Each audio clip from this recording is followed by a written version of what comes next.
Anyone who believes in indefinite growth on a physically finite planet is either mad or an economist.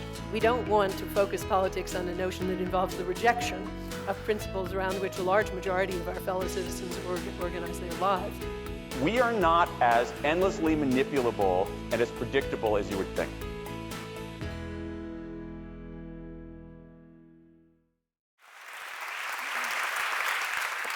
If we are considering what it would be the best state of affairs for a society, the best state of affairs would be where there was the most happiness and, above all, the least misery. And, of course, corresponding to that, there's a proposition about how people should lead their lives, a proposition about moral philosophy, which says that you should lead your life in such a way as to produce the most happiness you can in the world around you and the least misery. These should be the basic centerpiece of the culture of the 21st century, the one for political philosophy and the other for moral philosophy. First, what is happiness? Happiness is a feeling. It's an experience. It's the quality of your inner experience as you lead the whole of your life. Happiness is feeling good and enjoying your life, wanting it to go on that way. Unhappiness is feeling bad and wanting things to change. These are very specific definitions which I'm offering you. It's not a fluffy idea, it's a very precise idea. And we're interested in the total of a person's happiness over their life. So we're not focusing on the highs. We're not got some silly idea that the only thing that matters is whether you have a high. It's the whole quality of your life in total. So what makes me think that happiness is that important? And I think there's one very, very simple argument, which is that, of course, there are many things that are important in life. Physical health is important, freedom is important, accomplishment, and so on. But if you ask why are they important, you can have a discussion. Why is it bad to be ill? Well, you feel bad. But if you ask, why does it matter if people feel bad? There is no further conversation. You can't say. You couldn't give any reason why it's bad for people to feel bad. We just know it is. It is the only thing which is completely self-evident to us as humans. And that was certainly the view of the 18th century philosophers. We really need to find a common political and moral philosophy for the civilization of the 21st century. I think there's a great deal of chaos and confusion. To an extent, there is a moral vacuum, and here is something which we could be saying to our children and to everybody. This is how you should lead your life to produce the most happiness in the world that you can and the least misery. A very peculiar criticism of this whole approach is the view that you're encouraging selfishness because you're encouraging people to pursue their own happiness. Well, obviously, the way I put the two propositions is exactly the opposite. You're encouraging people to think about the happiness of everybody, and you're very much a minority in that realm, that everybody wants to be happy, and therefore everybody's happiness should count when we are deciding what to do. So you might say, on the contrary, this is too utopian. And I don't think so. Human nature has two very different features. There's a part of us which is extremely egotistic, finds it difficult not to think we're the center of the world. But there's another part which is altruistic and enjoys helping other people. And it's certainly the case that when people do good, they feel good. And brain science now confirms this, that when people do the right thing in a laboratory game, the parts of their brain which light up are the reward centers where they get any other reward, like eating chocolate. So it's not impractical to be encouraging people to get their happiness, more of it, from the altruistic side of their nature.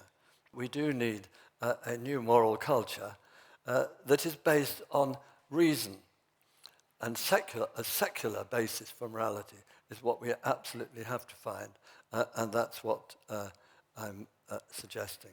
The byproduct argument, John Stuart Mill is always quoted You know, if you ask yourself if you're happy, you cease to be so. Of course, you shouldn't be asking yourself, are you happy? But you should be asking whether other people that you're dealing with are being made happy by what you're doing.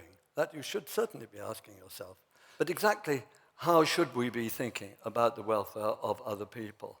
And where does fairness come in? It's often said that fairness and happiness somehow must be at war. Ridiculous. Fairness is about how happiness is distributed in society. That is what fairness is. A fair society would be one in which happiness was as evenly distributed as possible. If we are interested in fairness, the way we would look at the distribution of happiness in the society would be that we would like to see, we would be more concerned to see an absence of misery as a presence of extreme happiness. Of course, governments have always been interested in lots of things besides economic growth.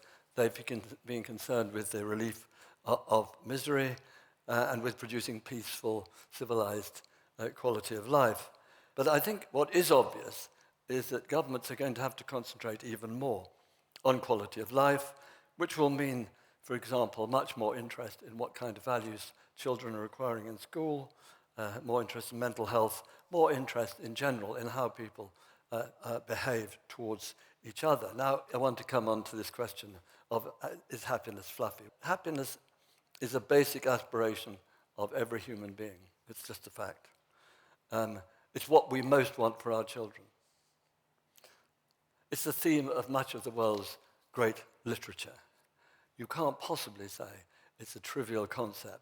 And one of the reasons for plugging on using this word rather than the word well-being is that we ought not to be afraid to talk about things which really matter, which actually mean feelings. Feelings are what really matters. Now, it could be said that when it comes to the simplest and most arithmetically easy to quantify measurements of all, whether it be things like the money supply, inflation, the crime rate, governments fail. And that therefore, if you give them, if you like, the excuse to create a much wider measurement of success, they will find it far too easy to award themselves back-patting points for improvement and excellence. And that, in a sense, the reason that politicians might be attracted by this is that it gives them a whole new calculus against which they can declare success. And there was quite a lot of skepticism, I think, when Sarkozy started to talk about happiness, having failed in so many other respects. Well, you can say that, but I don't actually think that is the case. It's not so easy for a government to affect happiness. It's not easy to raise the level of happiness in the society. I mean, the basic fact that you may or may not know is that in Britain and North America, happiness has been more or less flat for the last 60 years, in spite of income per head having risen so much. We have partly failed to take advantage of our conquest of nature by piling more and more effort into raising our wealth, even at the expense of our human relationships. And this has been a mistake. But if you ask, how easy is it for a government to affect the quality of human relationships, it's not something that's going to happen in a 5-year parliament. I mean, it's a very long-term project. But for instance, David Cameron now says that he agrees with this notion of happiness, and governments, as it were, trying to think, if not legislate for happiness, think about human happiness as their core belief. You produce some very, very hard statistical evidence that as GDP per head has grown, people have not grown happier. And you suggest that there is a relatively low level of income beyond which your income may grow, but your happiness won't. And indeed that your happiness relates to your position in the pecking order, no matter how wealthy the pecking order is. I think some of the hostile reviews of the book would come from the right of politics, where they would say, actually, in the end, it all boils down to more progressive taxation. Richard Layard says, tax more and society will be happier.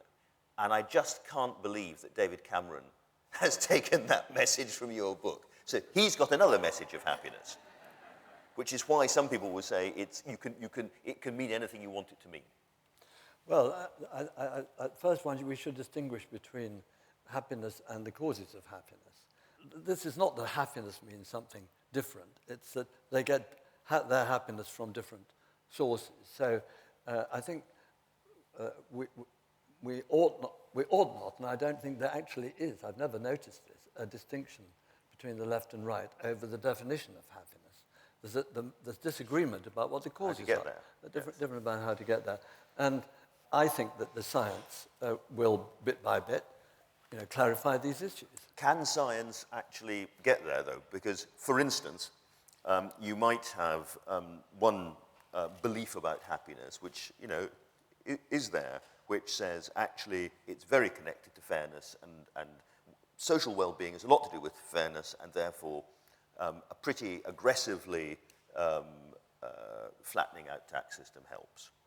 Or you might have a conservative viewpoint, famously the American definition of happiness, and say the job of government is to pursue life, liberty, and the pursuit of happiness, with the implication that government's job is to protect life, to legislate for laws allowing people to be free, and then they go off. They will shoot off and pursue their own versions of happiness, which is, as it were, the small state idea about happiness, perhaps. And these two things seem to be, to me, to be in conflict. And therefore, both sides can't claim you.